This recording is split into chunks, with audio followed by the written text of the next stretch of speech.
It said the snow keeps secrets, burying them beneath its icy layers.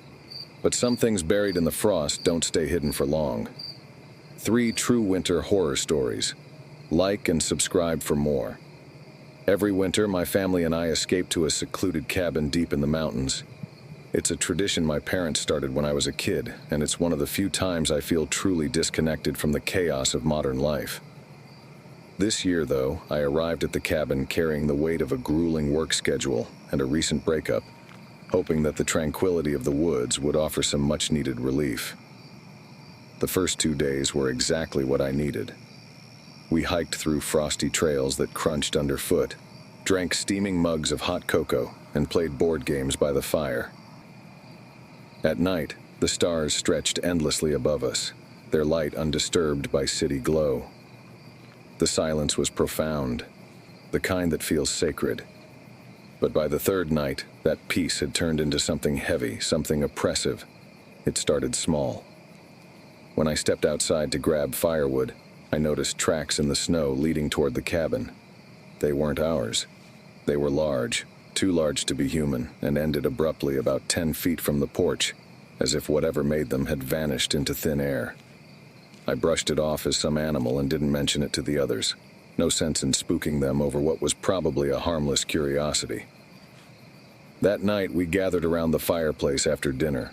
The wind howled outside, rattling the windows in their frames, but inside, the warmth lulled us into a comfortable haze.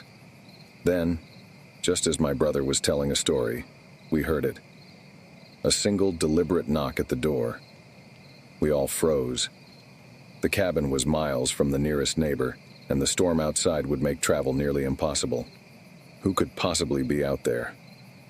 My dad, ever the rational one, grabbed a flashlight and cautiously opened the door. There was no one there. Just an empty porch and the swirling snow beyond. He dismissed it as a trick of the wind, but his face betrayed his unease. We locked the door and tried to move on, but the mood had shifted. The warmth of the fire felt dimmer, and the shadows in the corners of the room seemed darker. Around midnight, as the rest of the family slept, I stayed up reading in the living room. The fire had burned down to glowing embers, casting faint flickers of light across the room. That's when I heard it again. A soft, rhythmic tapping, this time coming from the window. I turned slowly, my heart pounding. The window was fogged from the warmth inside, but I could make out a vague outline, something tall and narrow, standing just outside. As I stared, the outline moved closer, pressing against the glass. I scrambled for my flashlight and shone it at the window. The beam cut through the fog, illuminating nothing but empty snow beyond. I didn't sleep that night. Every sound, every creak of the cabin set my nerves on edge. By morning, I convinced myself it was just my imagination running wild. But when I stepped outside to clear my head, I saw them again. The tracks. They circled the cabin now, moving in looping patterns that made no sense. And at the center of one of the loops, directly beneath my bedroom window, was a single, perfect handprint in the snow. It was massive, with fingers too long and too thin to be human. I showed the others, hoping they'd have an explanation, but their pale faces mirrored my own fear. We decided to cut the trip short and pack up immediately. As we loaded the car, I glanced back at the forest one last time. That's when I saw it, deep in the woods, just beyond the tree line. A tall, shadowy figure stood perfectly still, watching us. It didn't move, didn't even flinch, as the car roared to life and we sped away. We never returned to that cabin. My parents suggested finding another place to rent for future winters, but I couldn't bring myself to agree. Whatever was in those woods wasn't just an animal or a trick of the light. It was something ancient, something that had been waiting there long before we arrived and would remain long after we were gone. When you're miles from civilization and the temperature's plummeting, the last thing you want is a reminder that you're not alone, especially when what's out there doesn't belong. My brother and I have been driving supply routes to remote outposts in Alaska for years. The ice roads are treacherous, but we're used to the biting cold and isolation. There's a strange kind of beauty to it. The endless expanse of white, the eerie quiet of the tundra. But that beauty comes with danger. Breakdowns can be deadly, and storms can leave you stranded for days. Yet nothing had ever truly rattled us, until that night. We'd set out in the late afternoon, with the low winter sun casting long shadows over the ice. The journey was supposed to take about 6 hours, just enough to make the drop and return before midnight. About 3 hours in, the storm hit. The wind howled, and snow fell so thickly, it felt like driving through a solid wall of white. Visibility dropped to near zero, and we had to slow to a crawl just to stay on the road.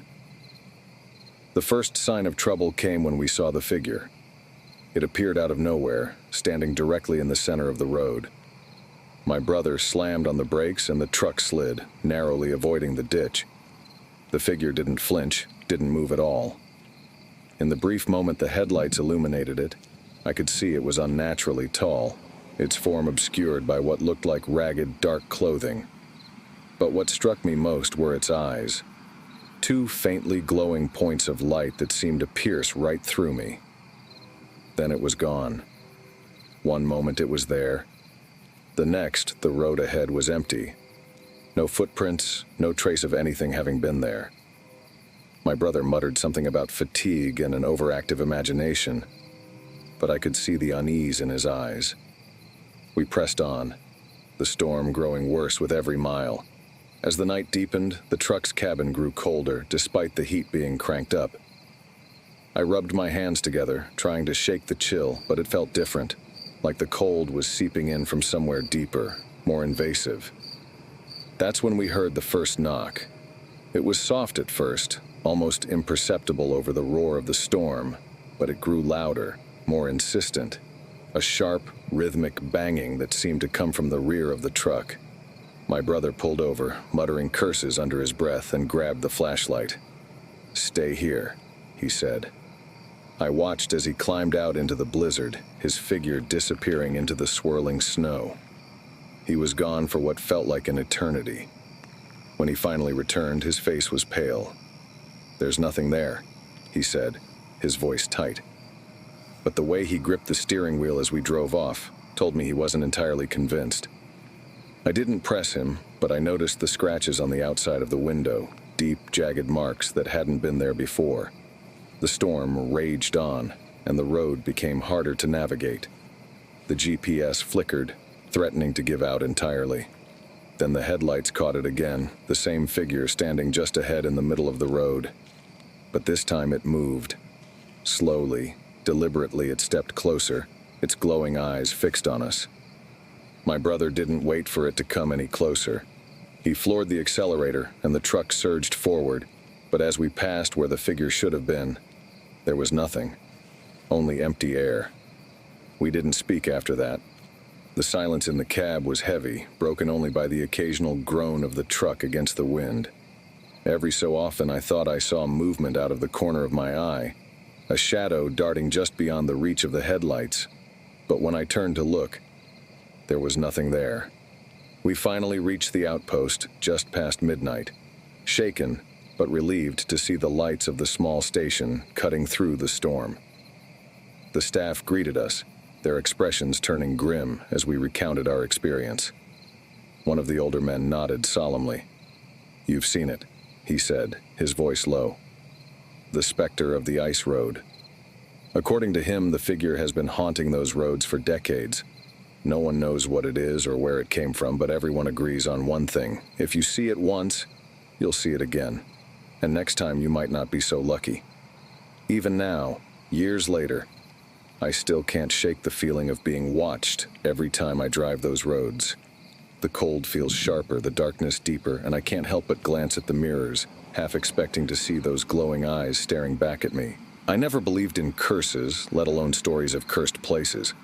But after one winter trip to an abandoned cabin, I learned that some places wear their curses like a second skin, and they never let you leave unchanged.